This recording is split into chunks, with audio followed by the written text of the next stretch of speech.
A 72-year-old woman was hiking a trail in the Smoky Mountains at dusk, headlamp on, walking stick in hand. Something moved in the brush 20 feet ahead. She stopped. She did not run. She did not freeze.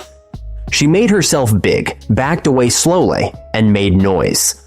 The animal, a black bear with 2 cubs, turned and walked the other direction. She survived because she knew the one thing that makes predators hesitate: confidence. I'm Max. Today on Outfox Apocalypse, the predators spreading into the Appalachian Mountains, why their ranges are expanding, and the survival protocol that works when you're 65, 70, 80 years old and cannot outrun anything. Pay attention. And number 15, the last one, kills more people in Appalachia than black bears, coyotes, and wild boar combined. Nobody preps for it. I'm saving it for last. Number 1, the mountain shadow, black bears. Let's start with the obvious one because most people get it wrong. Black bears are not grizzlies. They do not want to fight you. A black bear's first instinct when it sees a human is to leave. The problem is when you surprise one at close range, when it has cubs, or when it has been habituated to human food. The Appalachian bear population has grown by roughly 40% over the last 2 decades, according to state wildlife agencies across the region. More bears, more encounters, more mistakes. Here's the protocol. If you see a bear at distance, make yourself appear large, speak in a calm, loud voice. Back away slowly while facing the bear. Do not run. Running triggers a chase response. A bear can hit 35 miles per hour. You cannot. If the bear approaches, stand your ground. Continue loud vocalizations. Prepare bear spray. Bear spray effective range is 20 to 30 feet depending on the canister. Counter-assault and frontiersmen are EPA-registered bear deterrents, about $50 to $60, available at most outdoor retailers. If you are 70 years old with arthritis in your hands, you can still press a trigger on a canister. You do not need grip strength. You need 20 feet of distance and the will to use it. If a black bear makes contact, fight back. Punch the nose, the eyes, the ears. Use your walking stick, a rock, your keys. Black bears are not apex predators. They are opportunists. They will disengage if you make the fight costly. Number 2, the copperhead coil, copperhead snakes. Copperheads account for more snake bites in the eastern United States than any other venomous species. Not because they are the most dangerous, they are not, but because they are the most common and the best at hiding. A copperhead on a trail covered in dead leaves is invisible until you step within striking range. The venom is hemotoxic. It destroys tissue. Most bites are not fatal to a healthy adult, but if you are 75 with a pre-existing heart condition, the shock and the swelling can escalate fast. Survival protocol. Watch where you step. Do not put your hand anywhere you cannot see, on a rock ledge, into a brush pile, under a log. Copperheads are ambush hunters. They do not chase. If you see one, back away. Give it 6 feet of space and walk around. If bitten, do not cut the wound. Do not suck the venom. Do not apply a tourniquet above the bite. Those are myths that make it worse. Keep the bitten limb immobilized below heart level if possible. Remove rings and tight clothing before swelling starts, and get to a hospital. Antivenom exists. It works. The fatality rate for treated copperhead bites is close to 0. For those hiking alone or far from roads, carry a satellite communicator. Garmin InReach Mini is $250 and allows two-way texting with emergency services even when cell towers are down. If you are bitten on a trail 5 miles from the trailhead and you are 68 years old, that device is the difference between a medical event and a body recovery. Number 3. The Ridge Rattler. Timber rattlesnakes. Timber rattlesnakes are bigger, more aggressive, and carry more venom than copperheads. They are also less common and more predictable. A timber rattlesnake will rattle before it strikes. That rattle is a warning. It means you are too close. The protocol is identical to copperheads. Back away, do not provoke, seek medical attention immediately if bitten. Timber rattlesnake venom is hemotoxic and neurotoxic. It can cause paralysis, respiratory failure, and tissue necrosis. One additional note: rattlesnakes are most active in late spring and early fall when temperatures are moderate. If you are hiking during those seasons, make noise as you walk. Stomp your feet. Tap your walking stick on rocks. The vibrations travel through the ground and alert the snake that something large is approaching. A warned snake will move off the trail. A surprised snake will strike. Number 4. The pack howler. Coyotes. Coyotes were historically a western species. Over the last 50 years, they have spread across the entire eastern United States, including the Appalachian Range. The eastern coyote is larger than its western cousin, 35 to 50 pounds, because it carries wolf and domestic dog DNA from hybridization events during its eastward expansion. These are not the scrawny desert coyotes of cartoons. These are apex mesopredators that hunt in packs and have learned to thrive in both wilderness and suburban zones. Coyote attacks on humans are rare but increasing. The majority of recorded attacks involve small children, joggers, and people walking small dogs. The pattern is consistent. The coyote perceives the human as prey or as competition for food. If you encounter a coyote, do not run. Do not turn your back. Face the animal, make yourself large, yell, throw objects, advance toward it while making noise. This is called hazing. Coyotes that are hazed learn to fear humans. Coyotes that are not hazed become habituated and bolder. If you are 72 and walking your property at dawn and a coyote does not retreat when you yell, carry an air horn. A handheld air horn costs $8 at any hardware store and produces 120 decibels of sound. A coyote will not stay near that noise. Neither will a bear. It is the simplest non-lethal predator deterrent that exists. Number 5. The tusk charger. Wild boar. Wild boar, also called feral hogs, are an invasive species spreading across the southern Appalachian states. They are descendants of domestic pigs that escaped or were released for hunting and have since interbred with European wild boar. An adult male can weigh 300 pounds, run 30 miles per hour, and has tusks that can gore through flesh and bone. Wild boar are not timid. They are aggressive, especially sows with piglets. If you encounter wild boar, climb. Boar cannot climb. Get onto a rock, a fallen tree, a low branch. If climbing is not an option because you are 80 years old with bad knees, back away slowly while facing the animal and make noise. Do not turn and run. A charging boar will close distance faster than you can react.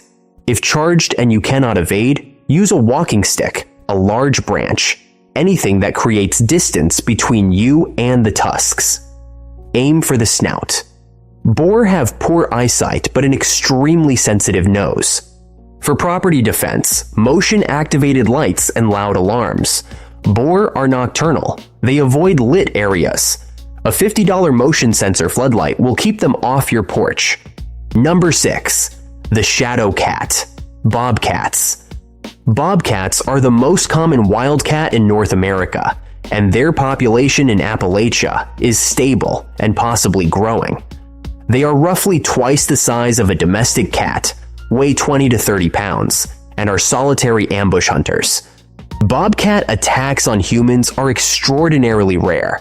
Documented attacks number in the low dozens across North America over many decades. Most involved rabid animals. The protocol: if you see a bobcat, enjoy the view from a distance and let it leave. Bobcats are not a threat unless cornered or diseased. If a bobcat approaches you instead of fleeing, that is abnormal behavior. It may be rabid. Back away, make noise, prepare to defend yourself, and report the sighting to local wildlife authorities immediately. Remember the mystery predator? The one that attacks more people than black bears? We're getting closer. Number 7. The web lurker. Brown recluse spiders.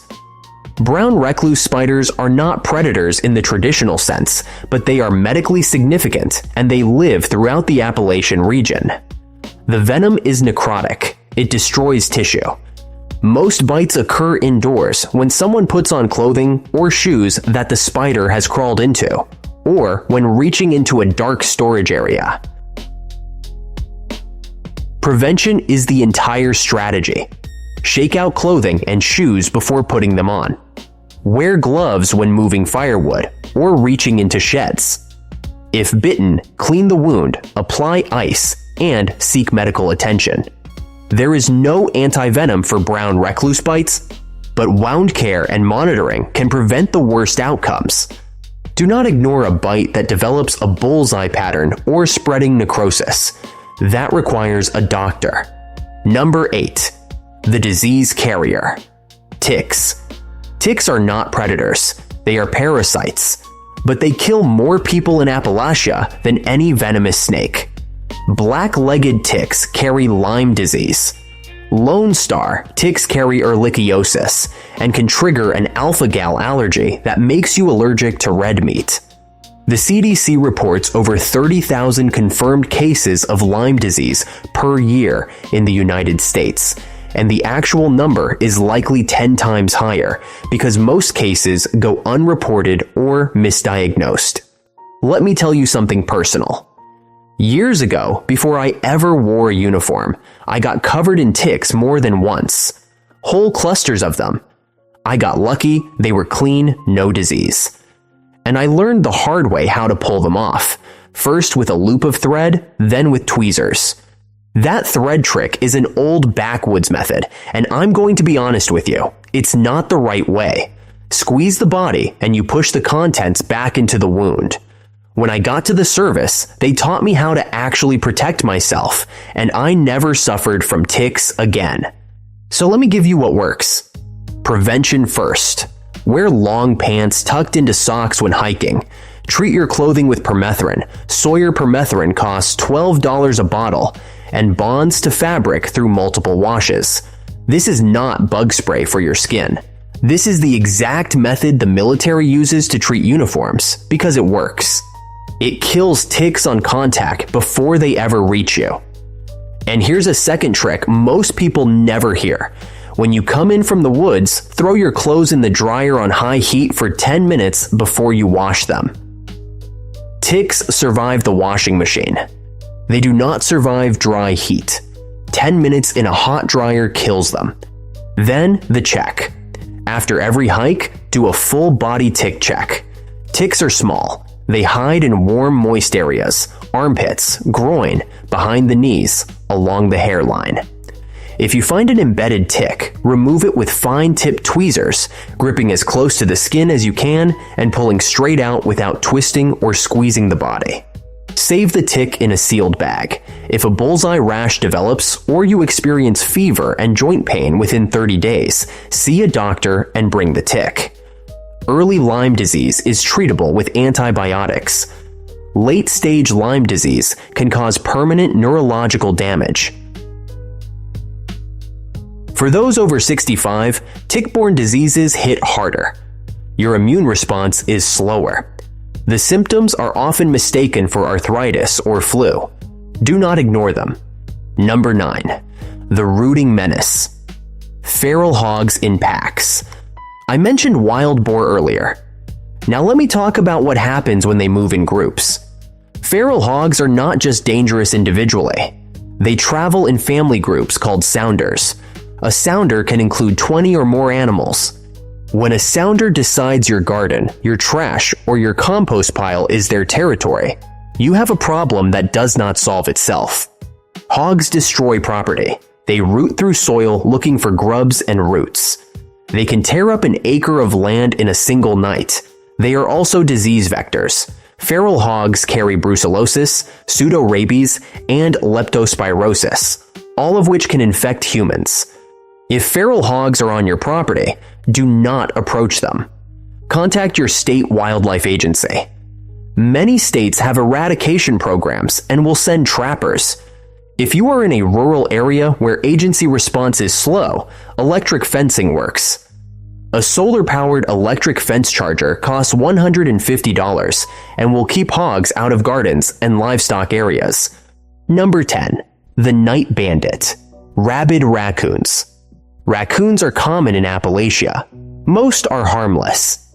But the region has periodic rabies outbreaks, and raccoons are one of the primary vectors. A rabid raccoon behaves abnormally.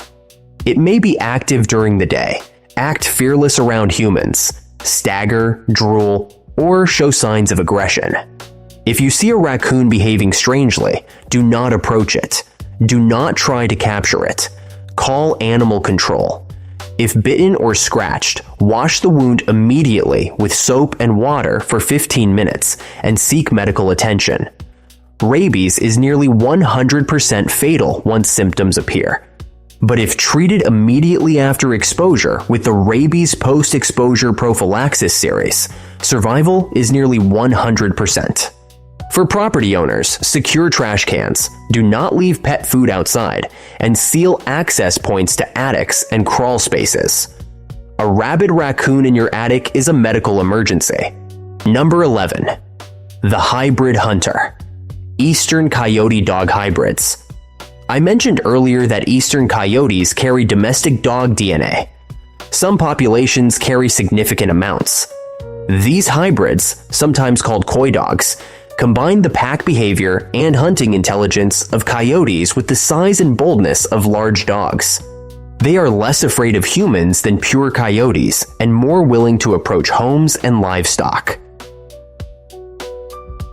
The protocol is the same as for coyotes. Haze them, make noise, throw objects. Do not let them become comfortable near human structures. If hybrids are repeatedly seen near homes or schools, report them to wildlife authorities. A habituated coy dog is a danger to pets, livestock, and children. We're almost there. One surprising fact about the mystery predator, it does not live in the wild. It lives where you live. Number 12. The silent carrier. Red foxes with rabies. Red foxes are common across Appalachia and generally avoid humans. But like raccoons, they can contract rabies. A rabid fox behaves abnormally, approaching humans, acting disoriented, showing aggression. Fox rabies cases are less common than raccoon rabies, but they occur. Now, I know what some of you are thinking. A fox warning you about foxes. Yeah, ha. Relax. Me, you can trust. I'm the one with the physics degree and the bunker full of MREs. It's the ones out in the tree line you have to watch. The protocol is identical to raccoons. Avoid the animal, report it. Seek immediate medical attention if bitten. Do not assume a friendly acting fox is tame. Wild animals that approach humans without fear are either habituated, sick, or rabid. All three are problems. Number 13. The colony swarm. Feral cat colonies. Feral cats are domestic cats that have returned to a wild state. They form colonies near human structures where food is available. Individual feral cats are rarely aggressive toward humans.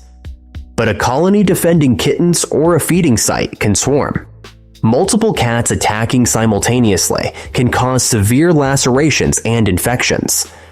Cat bites have a high infection rate because their teeth are narrow and drive bacteria deep into tissue.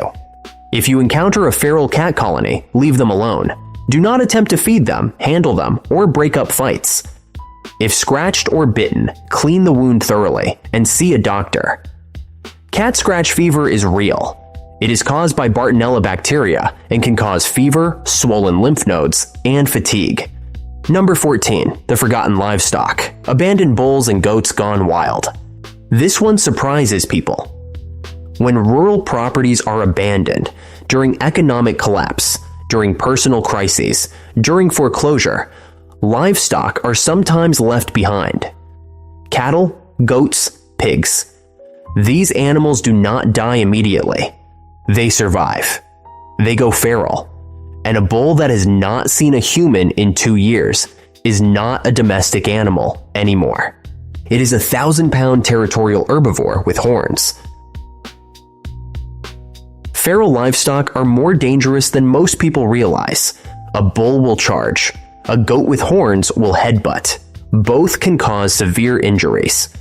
If you encounter feral livestock on a trail or an abandoned property, give them space. Do not approach, and report the sighting to animal control or the property owner if known. This is it. Number 15. The predator I've been holding back since the first sentence. Number 15. The neighbor's best friend. Domestic dogs gone feral or pack running. Not wild boar. Not bears. Not coyotes. Domestic dogs. According to the CDC, approximately 4.7 million dog bites occur in the United States every year. Roughly 800,000 require medical attention. Between 30 and 50 result in fatalities. The majority of fatal attacks involve multiple dogs acting as a pack, and a significant percentage involve dogs that were pets, either abandoned, neglected, or allowed to roam freely. In rural Appalachia, free-roaming dogs are common. Some are pets that are let outside without supervision. Some are hunting dogs that have wandered off. Some are abandoned when owners move or die. These dogs form packs. Pack behavior changes individual behavior. A dog that would never bite alone will bite when running with a pack. The pack dynamic triggers predatory behavior. Here's what you need to understand. A pack of 3 or more dogs running loose is more dangerous than a single coyote, a single black bear, or a single wild boar.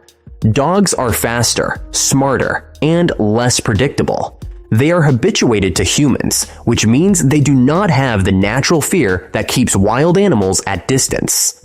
And when a pack decides to chase, whether out of prey drive, territorial defense, or play that escalates, they will not stop because you yell. Survival protocol. If approached by a loose dog or a pack, do not run. Stand still. Avoid eye contact. Do not scream. Speak in a calm, firm voice and give commands. No, go home. Sit. Many dogs, even feral ones, retain some response to human commands. If the dog or pack does not retreat, place an object between you and them. A backpack, a jacket, a walking stick. Create a barrier. If attacked, protect your neck and face. Curl into a ball with your hands over your ears and your forearms protecting your throat. This is the same position taught to children. I've lived this one. I ran into a pack once, a genuinely aggressive one, and they meant it.